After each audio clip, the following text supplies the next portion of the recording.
حضور پاک صلی اللہ تعالی علیہ وسلم نے ارشاد فرمایا کہ قیامت آئے گی نہیں جب تک کہ بعد والے اپنے پہلے والوں کو گالیاں نہ بکنے لگے. آج گالیاں ہی تو بکی جا رہی ہیں. شروعات کی تھی حضرت معاویہ سے اور ہم کو نصیحتیں کرتے ہیں جلسے نہ کرو.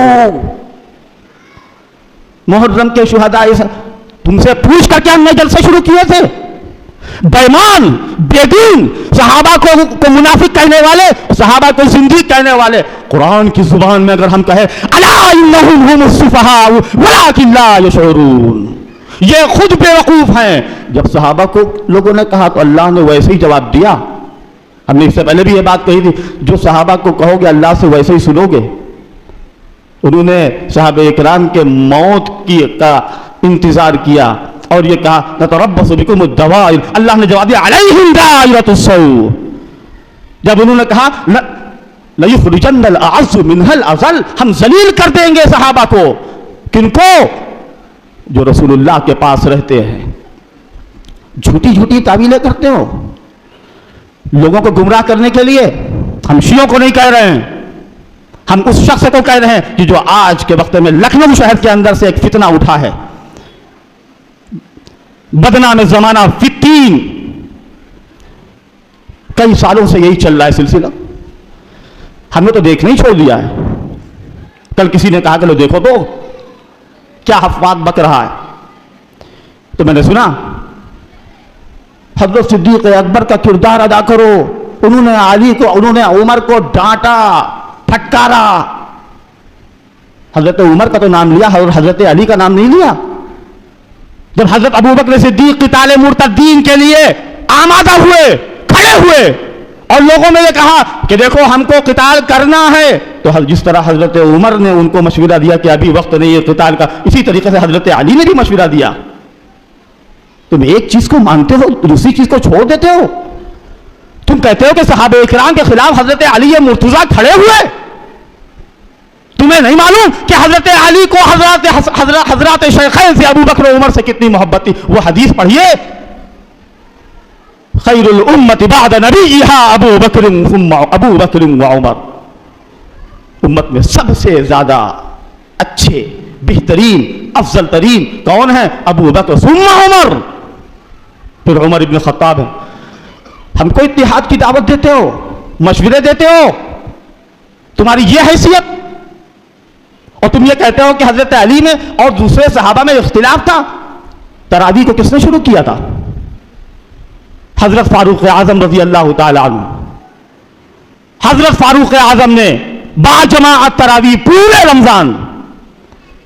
حضرت علی تو اس وقت بڑے بہادر تھے, روک دیتے. ان کے سامنے اگر یہ بدعت عمری ہو رہی تھی منع کر دیتے. آ جاتے سامنے.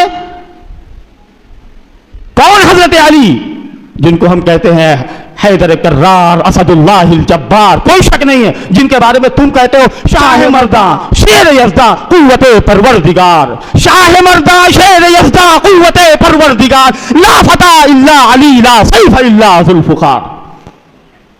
تم تو حضرت علی کا نام لے کر کے شرک کرتے ہو.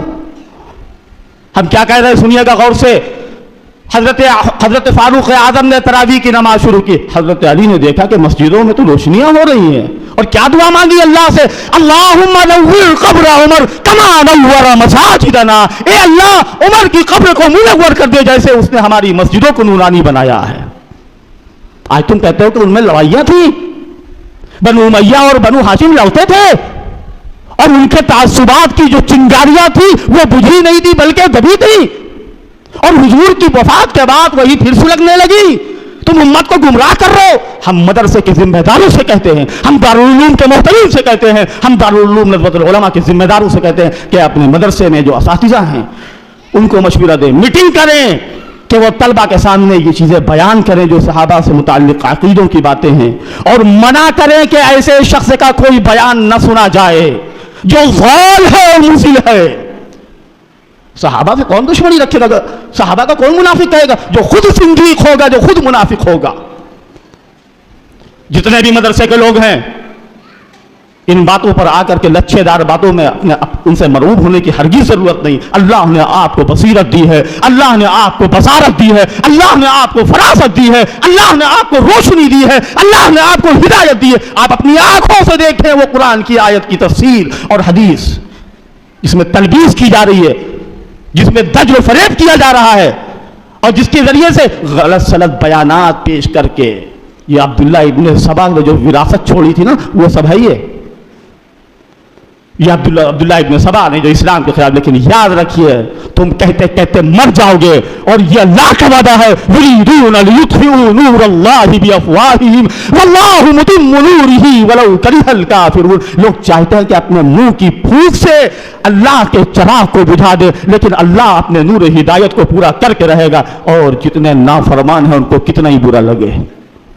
یہ بات میں نے ضروری سمجھ کر کے میں مشورہ دوں گا دارالعلوم کے ذمہ داروں کو, میں مشورہ دوں گا مدرسہ شاہی کے ذمہ دار کو, میں بات کروں گا مظاہر العلوم سہارنپور والوں سے, میں بات کروں گا گجرات کے مدارس والوں سے, میں بات کروں گا دارالعلوم نظرت العلماء کے ذمہ داروں سے. آپ کہاں ہیں؟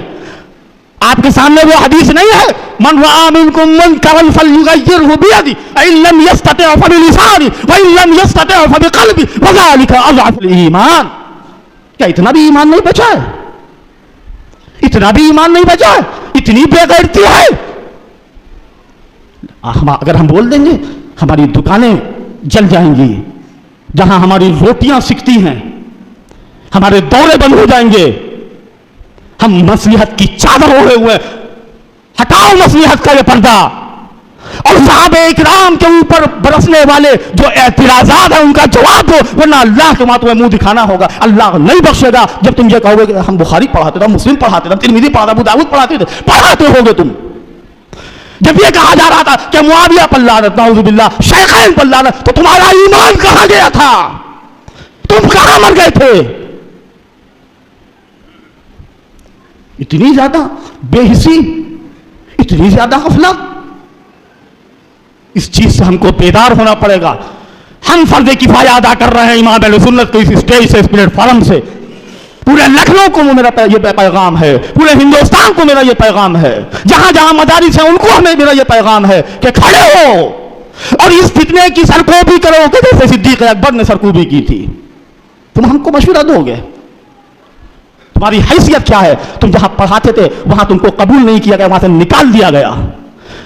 تم نے حضرت مولانا رابع صاحب جنہوں نے تم کو پالا پوسا تھا, جن کے ڈھیر سارے تمہارے اوپر احسانات ہیں, تم کمینے نہ ہوتے تو حضرت مولانا رابع صاحب کو برا نہ کہتے. کیا کہا ہے علامہ آلوسی نے؟ اذا احسنت الکریم ملکتہ واذا انت اکرمت اللئیم تمردا. اگر کسی شریف انسان کے اوپر احسان کرتے تو وہ شریف انسان جو ہے وہ تمہارا غلام ہو جاتا, اور کسی کمینے کے اوپر احسان کرو گے تو کمینہ مردود ہوگا, سرکش ہوگا. ہم نہیں ڈرتے ہیں اس بات سے. میرے والد ہوتے تو اس سے بھی زیادہ سخت کہتے. اتنی سخت باتیں, کہاں گیا ہمارا ایمان؟ جائزہ لو, جاگو مسلمانوں, بیدار ہو مسلمانوں. ہمارے جیتے جی صحابہ کرام تو پھر کہاں ہمارا ایمان رہے گا قرآن پر اور حدیث پر؟ جذبات نہیں ہے, یہ حقیقت بیانی ہے.